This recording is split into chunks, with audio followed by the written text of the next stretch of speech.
Bank of India main branch తరఫున వచ్చాము. ఇక్కడ లాక్డౌన్ సందర్భంగా చాలామందికి పాపం అన్నము అవి లేకుండా ఇబ్బంది పడుతూ ఉన్నారు. అందువల్ల అటువంటి వారిని గుర్తించి మా బ్యాంక్ ద్వారా సంయుక్త సేవా సంస్థ ద్వారా వీళ్ళకి సాయం చేయడం మాకు చాలా సంతోషంగా ఉంది. మా బ్రాంచ్ తరఫున సంయుక్త సేవా సంస్థ వారికి కృతజ్ఞతలు తెలియజేస్తున్నాను.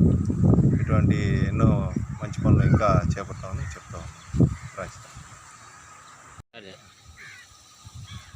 గత 39 రోజులుగా కరోనా మహమ్మారి దెబ్బకి లాక్డౌన్ అయిన కావలి చుట్టుపక్కల ప్రాంతాల్లో కానీ కావల్లో కానీ అనేక సేవా కార్యక్రమాలు చేస్తున్న సంయుక్త సేవా సంస్థ ఆధ్వర్యంలో ఈరోజు ఉదయం విధులు నిర్వహిస్తున్న పోలీసులకి మంచినీటి సౌకర్యం మరియు అల్పాహారం, అదేవిధంగా తుమ్మలపెంట గిరిజన ప్రాంతంలో భోజనాలు బ్యాంక్ ఆఫ్ ఇండియా వారి సౌజన్యంతో వారి సహకారంతో ఇక్కడ తుమ్మలపెంట గిరిజన కాలంలో భోజనాలు ఇవ్వడం జరిగింది.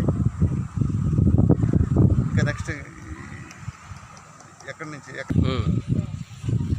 అదేవిధంగా ఎవరైతే లాక్డౌన్లో ఉండి బిచ్చగాళ్ళు చాలామంది క్వారంటైన్లో ఉన్నారు, వారికి కూడా ఈరోజు భోజన వసతి కల్పించడం, ఈరోజు ఈ కార్యక్రమాలకి స్పాన్సర్ చేసిన bank of India main branch వారందరినీ కూడా వాళ్ళ సిబ్బందిని, ముఖ్యంగా శ్రీకాంత్ రెడ్డి, జనార్దన్ని మా సంయుక్త సేవా సంస్థ తరఫున హృదయపూర్వక ధన్యవాదాలు తెలియజేస్తూ ఉన్నాం.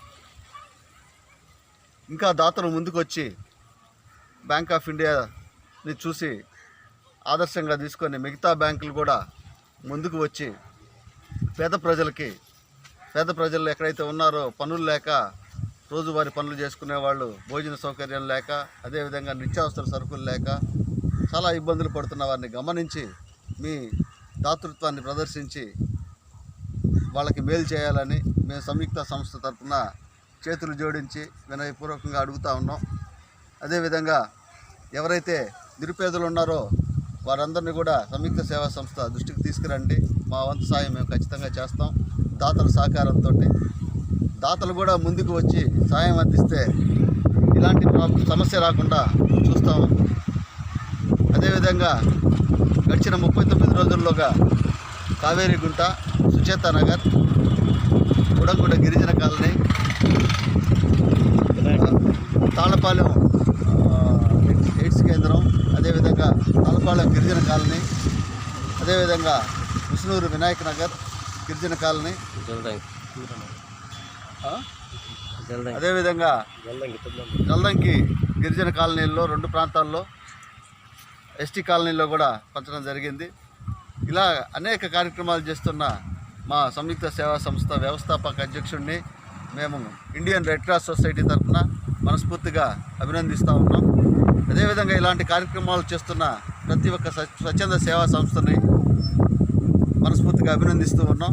ఇంకా ఎవరైనా దాతలుండి మీ వంతు మీరు సాయం చేయండి. ఇలాంటి క్లిష్టమైన పరిస్థితుల్లో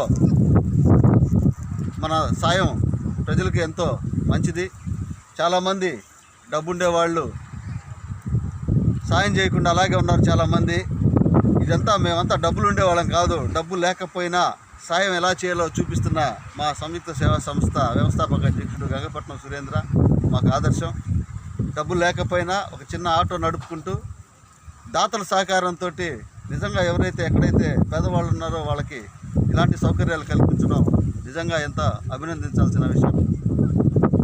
ఈరోజు ఈ కార్యక్రమాల్లో చేయూతను అందిస్తున్న ప్రతి ఒక్క స్వచ్ఛంద సేవా సంస్థకి అందరికీ, అదేవిధంగా రాజకీయ పార్టీలు కూడా చేస్తున్నారు.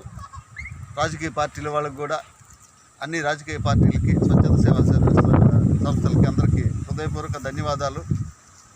తప్పకుండా దాతలు ముందుకొచ్చి వీళ్ళందరినీ ఆదుకోవాలని కోరుకుంటూ ఈ అవకాశం ఇచ్చిన సంయుక్త సేవా సంస్థ అధ్యక్షుడు వ్యవస్థాపక అధ్యక్షుడు సురేంద్రకు ధన్యవాదాలు తెలియజేస్తున్నాను. ఈరోజు చాలా ఆనందదాయకం. ప్రతిరోజు ఏదో ఒక దాతలు ఇవ్వటం, వాళ్ళకి కరోనా సందర్భంగా నిరుపేదలకి టిఫిన్స్ అయితేనేమి, భోజన కార్యక్రమాలు అయితేనేమి, వాటర్ ఫెసిలిటీస్ అయితే కల్పిస్తూ ఉన్నాం. ఈరోజు రియల్లీ హ్యాట్స్ ఆఫ్ మాకు bank of India main branch కావాలి టౌన్ బ్రాంచ్ నుంచి సార్ వాళ్ళు స్పందించారు. వాళ్ళ బ్రాంచ్ నుంచి అందరూ మేము కూడా పర్లేదు మీరు ఇచ్చితే సరిపోద్దానని సార్ వాళ్ళు నిన్న బ్యాంక్ దగ్గర పిలిచి చెప్పడం జరిగింది. లేదు సార్, బ్యాంక్ తరఫు నుంచి మీరు ఎవరో ఒకరిద్దరు వచ్చి ఇస్తే మీ ద్వారా ఇస్తే బాగుంటుందని చెప్పి మేము చెప్పడం జరిగింది. సార్ వాళ్ళు ఈరోజు అది పనిగా వచ్చి అక్కడ తాళపాలెంలో కానీ ఇక్కడ గిరిజనులకి అన్నదాన కార్యక్రమం కానీ నిర్వహించడం, వాళ్ళ పార్టిసిపేట్ అయ్యి ఎంతో ఆనందాన్ని వ్యక్తం చేశారు. నేను అనేది ఏంటంటే ఈరోజు ఎన్నో సంస్థలు ఉన్నాయి, ఎన్నో చారిటబుల్ ట్రస్టులు ఉన్నాయి, దాదాపు లక్షల కోట్ల రూపాయలు ఉండే దాతలు ఉన్నారు. ఆ దాతలు కూడా ఇటువంటి టైంలో ఎంతో కొంత వెచ్చిచ్చి ఒక 10 మందికి నిరుపేదలకి అన్నం పెట్టగలిగితే అంతకంటే పుణ్యం ఏది లేదు. మా యొక్క సంయుక్త సేవా సంస్థ వ్యవస్థాపక అధ్యక్షులు ఒక కంకణం కట్టుకున్నారు. నేను చెప్తున్నా ఘంటాపదంగా, ఇది లాక్డౌన్ కంప్లీట్ అయ్యేంత వరకు నిరంతరాయంగా కొనసాగుద్దని చెప్పి నేను ఆశిస్తున్నాను. అదేవిధంగా విరివిగా దాతలు కూడా ముందుకొచ్చి మా సంయుక్త సేవా సంస్థ ఆటోని ఆగకుండా ముందుకు నడిపించాలని చెప్పి తెలియజేసుకుంటూ సెలవు తీసుకుంటున్నాను.